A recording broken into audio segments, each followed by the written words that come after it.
Good morning, everyone.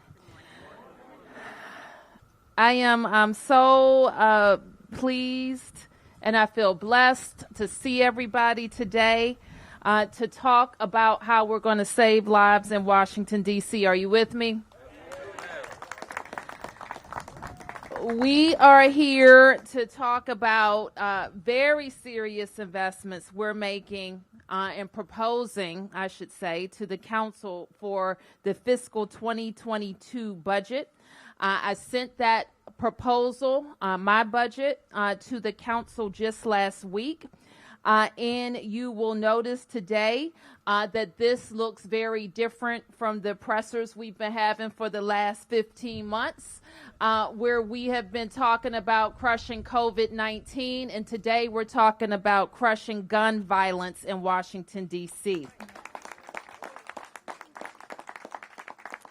So we are joined today by many parts of your D.C. government, and I have to tell you how proud I am of D.C. government, who's been working on the front lines, in person, face-to-face, throughout this pandemic.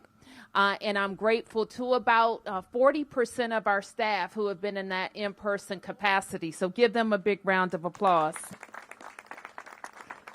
Today, we're joined by MPD, DPW, DPR, the Department of Behavioral Health, the Office of Neighborhood Safety and Engagement, the Office of Victim Services and Justice Grants, the Mayor's Office of Returning Citizens, the Mayor's Office of Community Relations and Services, and, of course, Building Blocks DC.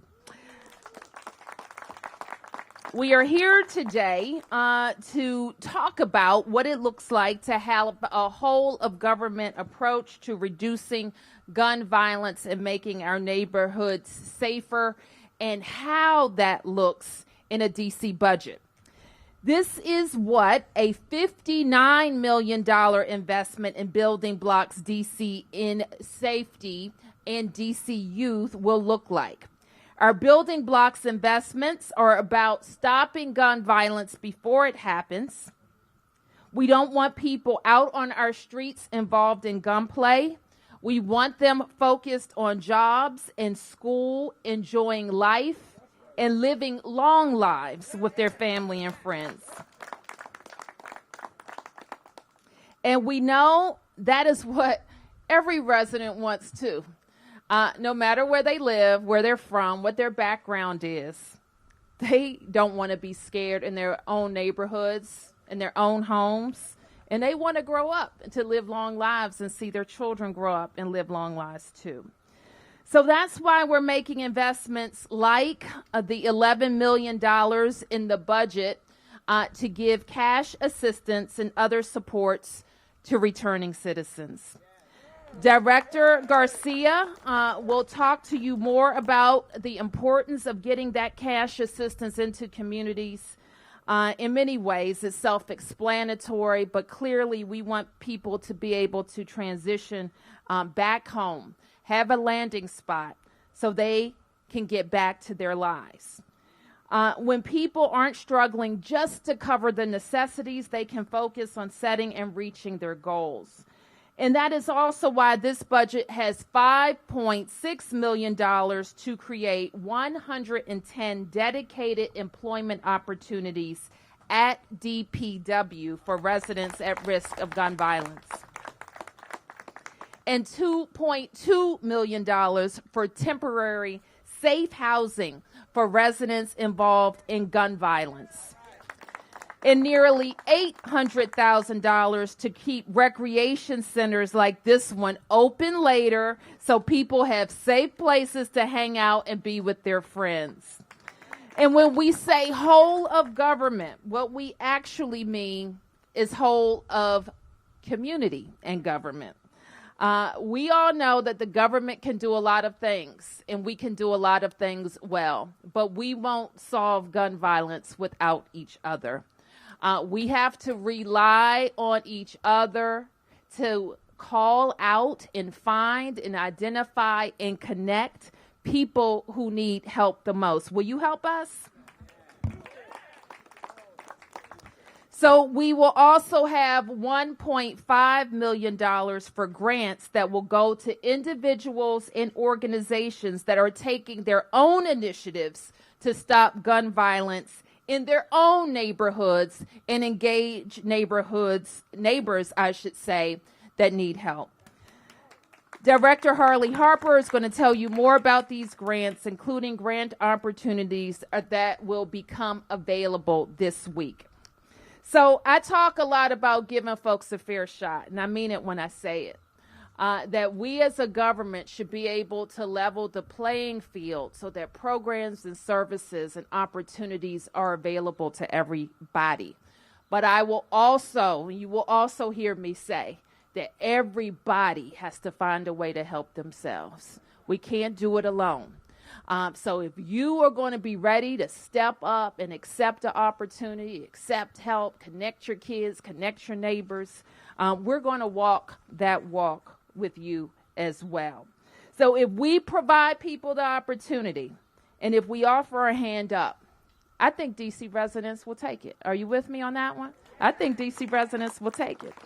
So I want all the agencies represented here today and all of our community partners and our council members who have joined us. I know Council Member Trayon White is here from Ward 8. Thank you, Council Member White. At-large Council Member Anita Bonds is here. I see you back there, Anita Bonds. I know we have a number of ANC commissioners from Ward 7 and Ward 8 who are here. Will you raise your hands and be acknowledged? Thank you, commissioners, for being here. Volunteers on the front lines advocating for their neighborhoods. So with that, I'm going to stop talking for a little while and invite Director Michelle Garcia to the podium. Michelle leads our Office of Victim Services and Justice Grants, and she's going to be key to helping us connect returning citizens to opportunities as they transition home. Michelle. Good morning, and thank you, Madam Mayor, for your continued support of the Office of Victim Services and Justice Grants. We are so excited to be here today to talk about this investment in returning citizens. We know that the COVID-19 pandemic only exacerbated the daily challenges that returning citizens face every day in the District of Columbia. This $10+ million investment in flexible funding to be provided through community-based reentry service providers will provide critical support to assist returning citizens with reintegration, avoiding homelessness, and reducing recidivism. Based on individual needs assessments, funds will be provided for expenses including housing, utilities, transportation, connectivity, vital documents, and other immediate and emergency needs. It'll also provide an opportunity for returning citizens to get connected with the wide array of services already available by reentry providers in the district. And together, these supports will provide a fair shot for returning citizens in DC. Thank you. Thank you.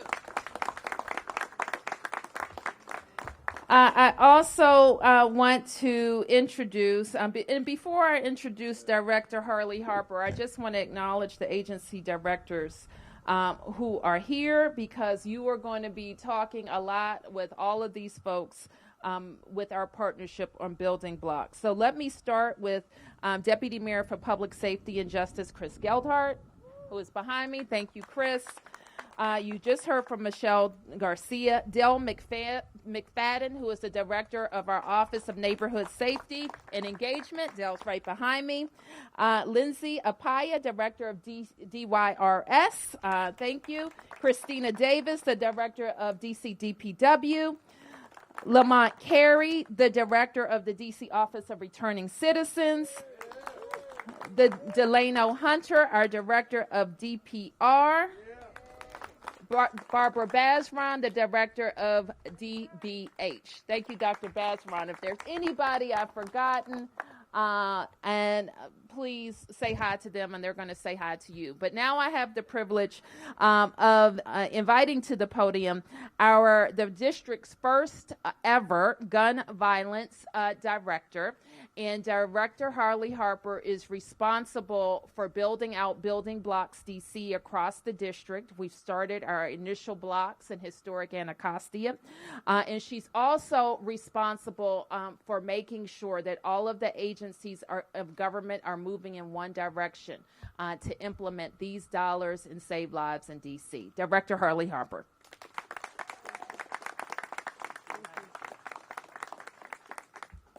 Good afternoon. Good afternoon. So this is an amazing group that's here today, and a lot of you all, we have talked individually about what we need to do. One thing about the District of Columbia, there's been no shortage of guidance and advice about what I need to do since I've been in my position, but it's because so many people are committed and passionate about this topic. I am Linda Harley Harper, and I want to acknowledge that June marks Gun Violence Prevention Awareness Month and the Wear Orange campaign. I would like to ask all of us to take a moment of silence to acknowledge all of the valuable lives lost to gun violence in the district and in the country as a whole.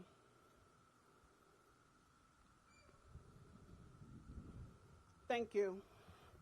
I want to thank Mayor Bowser, City Administrator Donahue, and Deputy Mayor Geldart for their tireless support of Building Blocks and the investments that we know will have a positive impact on our residents and our communities hardest hit by gun violence. I also want to acknowledge my sister agencies and the support of my fellow directors in collaborating our whole of government approach to this critical issue. I want to thank those who have committed their lives to working with and on behalf of gun violence and with this often forgotten about population that we serve, specifically those who have been victims or perpetrators of gun violence. We have some true pioneers here in the audience with us today, and I want to just take a moment to thank you for all of your work and all of your commitment and passion to this issue. We know that these are the persons that we must reach who are most in need of services, supports, and opportunities to ensure that our communities are safe. We want to change hearts and minds and offer alternative options. Over the past years, Mayor Bowser has demonstrated her commitment to gun violence prevention and intervention. Many of you here are working diligently and are currently funded to prevent and intervene in gun violence. We have realized some successes, and we know that we need to do more and that we can. The FY22 budget reflects a continued historical investment in this area of gun violence prevention and intervention, which will allow for increased staffing and capacity for existing providers while also offering the opportunity to launch new and innovative programming and service delivery. I'm excited about the mayor's support of ideas that we have put before her. Many of the ideas came straight from you, the community, to me. I have spent the last few months listening and talking to residents and hearing from communities about what we need best. And I remain encouraged by the significant number of residents and organizations committed to developing solutions to making our communities safe. Our mayor's FY22 budget demonstrates a strong commitment to the residents and communities served by Building Blocks. Among those commitments, I am extremely excited about the expansion of credible contact programs, the creation of a unified training program for credible contacts, and a significant investment in housing and employment opportunities and trauma-informed services. Today, in partnership with DYRS and the Progressive Life Center, we are announcing the funding availability of community grants in an effort to encourage and prepare the community to apply. We are releasing $750,000 in mini grants and RFAs.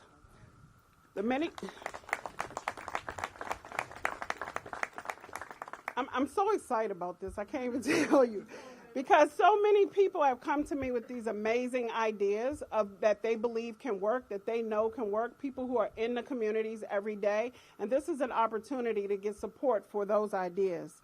The mini grants are up to $5,000. We created a very simplistic application process that doesn't require folks to go out and hire a proposal writer in order to access the resources. The application is specifically designed for residents who assist the community every day. And I have been struck by the number of residents who have come to me, who come out of their pockets every day providing for their communities. These grants are for you. We will begin to accept applications on June 14th. The applications will be accepted on a rolling basis until the funding for the mini grants is exhausted. I want to be clear that this funding is for FY21, so that is from now till September 30th. We will have another announcement for FY22. For the larger grants, or the RFAs, funding is being awarded up to $50,000 grants. These applications are designed to be simplistic and for small organizations to provide services to community residents. We'll also begin to accept applications on June 14th, and the application's deadline is expanded to provide small organizations an opportunity to apply. Capacity building and support is going to be made available to increase opportunities for residents to sustain community resources and services. For more information, you can see more detail about the notice of funding availability if you go to the Progressive Life Center at theprogressivelifecenter.org. We will continue to spread the word on our Building Blocks social media accounts, and flyers will be distributed throughout the community. As a reminder, today we are announcing the availability, and the applications process will open on June 14th. Please help us to spread the word. I look forward to continuing to engage with our residents and communities as we work together to co-create public safety. And before I leave, I want to make sure that I acknowledge Team Building Blocks. We have a lot of folks here from Building Blocks. If you could just raise your hand. These folks have been working tirelessly. These folks are committed, and they've been working tirelessly since the launch of Building Blocks in February. So thank you, and we look forward to hearing more from you about ideas, and we look forward to your applications in this process. Thank you. Thank you. Okay, so now I have some time for questions. We'll take press questions first. I'll take some community questions, a few, and then I'll mill around and still answer questions. How about that? Okay, any press questions? Yes, sir. That Building Blocks I've been looking at you with a mask on for a long time. I hardly recognized you. So you want to introduce yourself to everybody? Yeah, hi. I'm Michael Bryce Sadler with the Washington Post. Good to see you. Covering politics locally. And I'm just asking about Building Blocks. You said it started out in Anacostia already. What does that look like so far? Sure. So let me have Linda come talk about how we're building out. You could think of them as pilot blocks or test the model blocks, and Linda will talk about that. Thank you for your question. So we did start in historic Anacostia. Those were our pilot blocks. We did a full assessment. We spoke to a lot of residents. We spoke to a lot of service providers, people who want to be service providers in those communities. We did a full assessment of the needs, and we worked with the community to develop a neighborhood action plan. And we're following up on the neighborhood action plan one by one in collaboration with our people-based and place-based branches so that we can make sure that we are following up on the commitments that the government has made and working with the community on making sure that we meet the needs that they have expressed. We have now moved into Kenilworth and Mayfair, and we've moved into those communities. We're starting now to assess the community, talking to the providers, partnering with existing community-based providers in those communities. And CJ Blair is here, who's been from Saving Ourselves, who we are partnering with, who's already doing amazing work in those communities. I certainly believe that Building Blocks' role is to support existing community-based organizations who have already been doing work in those communities and seeing how we can best support them. So we have a neighborhood action plan meeting in Mayfair coming up soon on Thursday. So we were looking at Thursday for our neighborhood action planning meeting with the community in Mayfair. So follow up on not Building Blocks, but actually the grant program. Mm-hmm. I'm curious, has something like this been done in D.C. before in terms of soliciting ideas for violence prevention and crime prevention?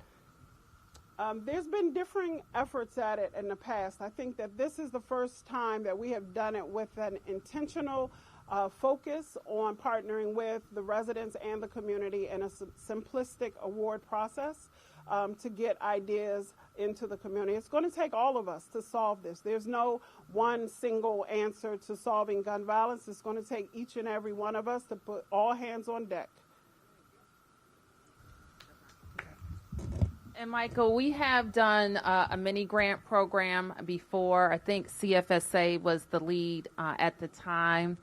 And we did it in conjunction with some neighborhoods that were experiencing higher levels of violence. And that work actually informed our work with our family success centers. So the idea, we have some experience with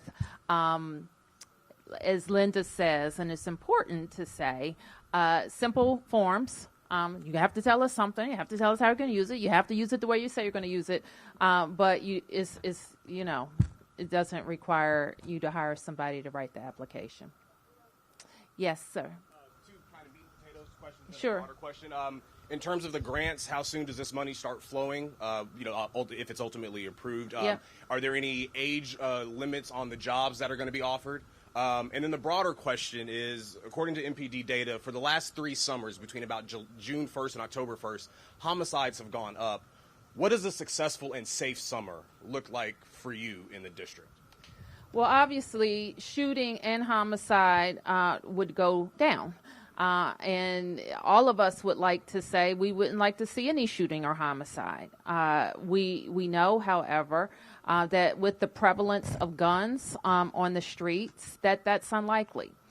So we want to connect people to resources before they resort to gun violence. We want to remove guns from the streets, drive down shootings, and, of course, drive down homicides. The whole point of building blocks is to identify, if you're looking at MPD data, you also know that some of the shooting is concentrated, and it happens again and again on the same blocks and the same locations. And unfortunately, a lot of the people who are committing the violence are doing it over and over again. So with all of us collected here, we know those folks who need some intervention and some help. And now all of the people that you see have a toolbox, a bigger toolbox to work with to get those folks help. Yes. Can you introduce yourself? Carrie Pickett with the Washington Examiner. Just off-topic question real quick. Thank you very much. You got it?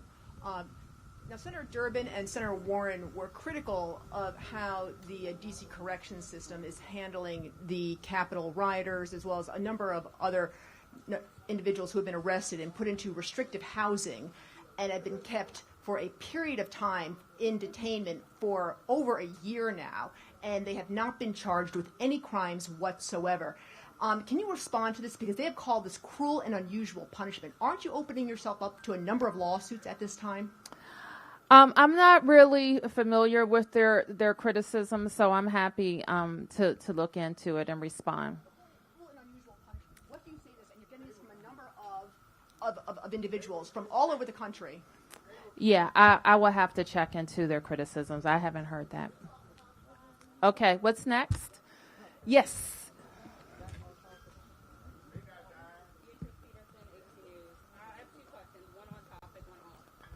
With this grant program, how soon do you are you expecting to see results from the proposals that will be coming out and being approved? How soon are you expecting to see changes? Well, what we want to say is, if you're asking me, does a grant program start and immediately we see dips in shootings and homicides or conflicts? I wish I could say it was that straight a line.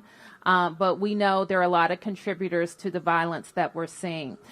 So we're going to, in that process, ask people to tell us how their program works and hold them accountable for doing what they say they're going to do. And I have a follow-up question. Off-topic question. Tomorrow, the Senate is expecting January 6th report. Have you seen it? Have you gotten a copy of it? Or do you have any anticipation for the new report that's coming out tomorrow? I'm looking at Chris. I don't think, do we have an advance copy? We just got an advance copy this morning, so we will review it. Okay. Any other questions? For press questions? Okay, community questions. Let's do about 4 or 5, and then I'll stick around and do some more. Okay? Yes, ma'am. Hi, Mayor Bowser. Hi. Good seeing you. And my question is, in terms of the perpetrator, has there been any connectivity to the judges? Because sometimes the perpetrators are released in the same neighborhood and community where the victims are. Okay. Yeah. So the question was about, is there a connection between arrest and the courts? Is that right? And I will say, Chris and I, Deputy Mayor Geltart and I had a good conversation with our judges. I am concerned that that they're back in full operation. Okay, and I know that they're working to get back in full operation. We know that the administration of justice requires swift and fair justice, both for the guilty and the innocent. And for the safety of the communities, it also requires people who shouldn't be released on the streets not to be released on the streets or have some alternative. So we continue to work with them to make sure they can get up to full operation. Like we're all going to be up to full operation, and that's on July 11th. I will say that my charge, however, to all of our violence interrupters and everybody who's working with us, you should already be at full operation, over full operation. And so we want to make sure Director Harley Harper and Dell and our partners, too, who are working under the direction of the Attorney General are operating at full capacity. This emergency that we are in related to gun violence requires all hands on deck. Okay? Yes. I'm Stuart Anderson. Let me back up off the mic. That's me. And so family, friends, cops, ready people, ACC, whole bunch of other stuff. And this might be a better question for Ms. Harper, but I'm going to ask it. If an individual organization applies for the smaller grant, does that prevent them from applying for the larger grants? I see her shaking her head. No, it doesn't. Okay, thank you. Okay. Long as they get it right on the mini grant. If they're not planning to get it right on the mini grant, forget about any other big grants. You see what I'm saying? Let's get it right on the mini grant. Okay. Of course. Any other? Yes. Press question. Going back to my question, how soon could this money start rolling? How soon after the applications, Linda, come in? Progressive Life is our partner who will be issuing the grant awards, and they are gearing up. Building Blocks staff is going to support them so that we can get the grant dollars out the door as quickly as possible. But I gotta focus my press friends, because if you take out of this meeting just the discussion about mini grants, you've missed the point. What we're here to talk about is $59 million, not just $750,000. What we're talking about is building the infrastructure across the whole of government, every agency, to deal with residents who shouldn't have to live in their neighborhoods scared of gunshots and violence, families scared to send their children on the Metro bus for gun violence. So this is much bigger. While many grants are important, this is way bigger than that. What I asked Michelle Garcia to talk about at the top, for example, we know we have a lot of our brothers coming home from incarceration to like nothing, right?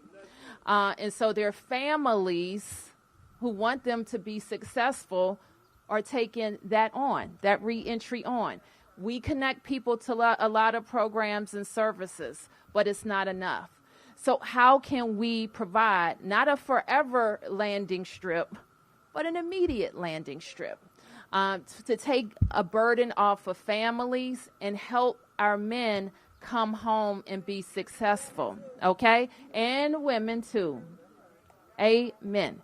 And we know when we do that, if we can do that, just think about those little ones who are going to have an easier time with mom or dad back home. So that's really important. I also want you to understand that this budget includes recurring funding for permanent DC government jobs for our folks. Now, we know DPW has been an incredible second chance employer. Let's hear it for DC DPW. And I'm not going to pretend that the 110 jobs that we are creating is all of what we need. And we're also very focused on how the private sector and the community can help us create jobs. But that subsidized employment, not just DPW, but the other increase in subsidized employment that this budget includes, also for project empowerment and other subsidized employment opportunities, again, is a runway for people to get back. Now, what I also want to say, because somebody's going to say to me, well, that runs out, Mayor Bowser. It does. It does. Because guess what? We're going to need that subsidized spot for somebody else when it runs out. So we need people in our organizations, our mini grantees, to recognize we have a period of time to help people get on their feet. And then we got to help the next batch of people get on their feet. So this represents a very significant investment in the work that we have to do. So I do want to provide an opportunity for our council members, Councilmember Trayon White and Councilmember Anita Bond, to make some closing comments. And then we'll stick around and continue to answer your questions. Councilmember White. Good afternoon. First, I want to thank our Mayor, Muriel Bowser, for leadership in this effort to decrease gun violence in the district. For many of us who've been in the trenches, we know that we are long overdue for some subsidies and some resources. There's an old scripture say that where your heart is, your treasure will be also. And so we have to put our money where our mouth is. And for far too long, especially in the black and brown community, we've been in a pandemic way before the COVID-19 virus. And I'm looking in the crowd. I'm seeing people like Al Malik Farrakhan, Mama Joe, William Patterson. Those are the elders. I can't name everybody, but I'm just saying we're assembling again. And I got a phone call this morning from a parent, Miss Jenkins, who was Jimmy Jenkins' mom, and she was almost in tears because yesterday her second son was a victim of gun violence, and it's just a few blocks down the street. And she's saying she don't know how long she's gonna live here. That shouldn't be the case for our mothers on the front line and our women and our kids. And I saw the alert this morning on 50th Street Northeast when the triple shooting happened over there today. And so we are in crisis mode. And the same amount of time, energy, and resource we put into the pandemic, we need to put into ending gun violence right here in Washington, D.C. And so while you can clap to that, but why I'm excited that the money is coming out in the street, what I do know is that sometimes a lot of the small organizations bicker and fight about the money. And I know it takes money to do ministry, but we have to come together and unify. And we know we got in difference, but we got to figure out what can we do together to end gun violence right here in Washington, D.C. Because our babies, our women, our children, our families depend on us to save us. Nobody coming to save us but us. And so I'm looking at real people in what we call in Southeast the trenches, because we're in the trenches. That's going to help us. Nobody coming to help and save us but us. And so it's going to take commitment, Mayor Bowser, beyond these 2 or 3 years, because we don't want to see happen is what happened before. The money came out. A lot of people was on the front line doing work, and the money dried up, and it got worse than it was the first time. But it's going to take all of us, not just the mayor, not just the city council, but every organization, every individual from grandma to auntie to uncle to get on the front line and demand we end gun violence right here in Washington, D.C. And so we're committed. We can't conquer anything that we're not committed to.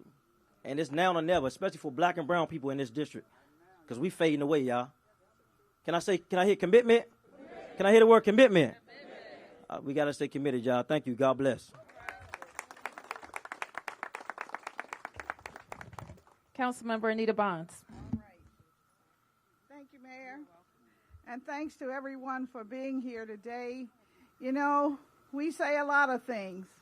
And we say we are going to do this, that, or the other. And I see a few heads over there that I've known for many years that say we're going to do stuff. Well, now we have no excuse.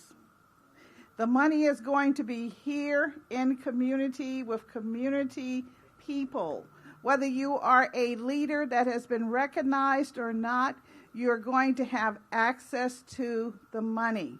Now, the big deal is, as my colleague just spoke, it's about how are we going to use the money?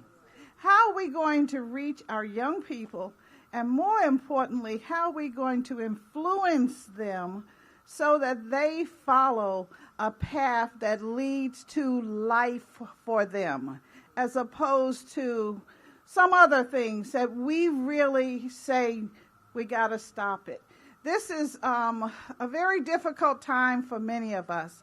As the shootings continue, more people are being injured, and of course, there are those who are losing their lives. And then how do we pick up the pieces?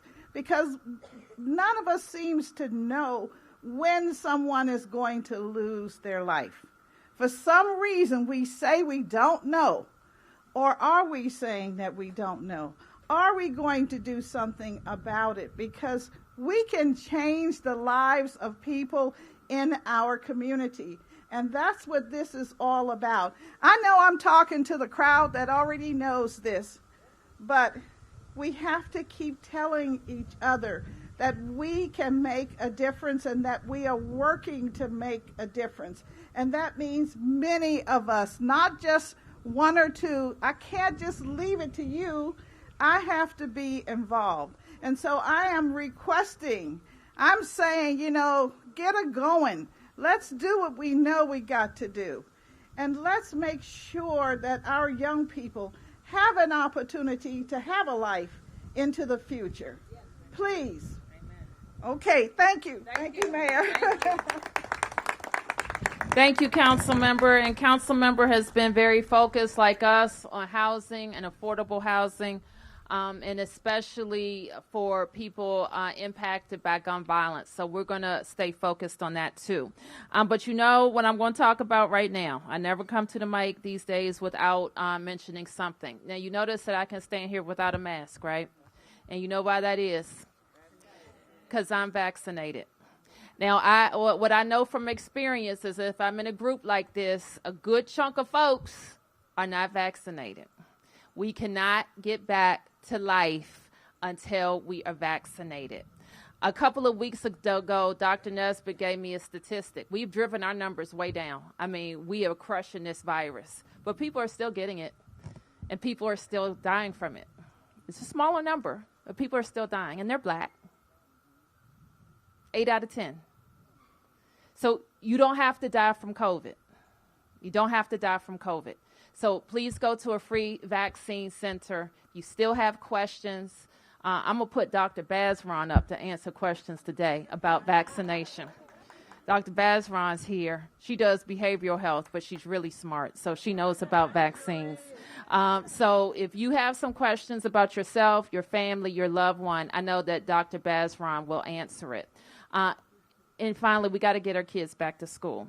And so many of them below 12, they're not eligible for the vaccine yet. So you can protect them and their classmates if you get yourselves vaccinated. So please go get vaccinated. Thank you, everybody. I'll stick around for some more questions.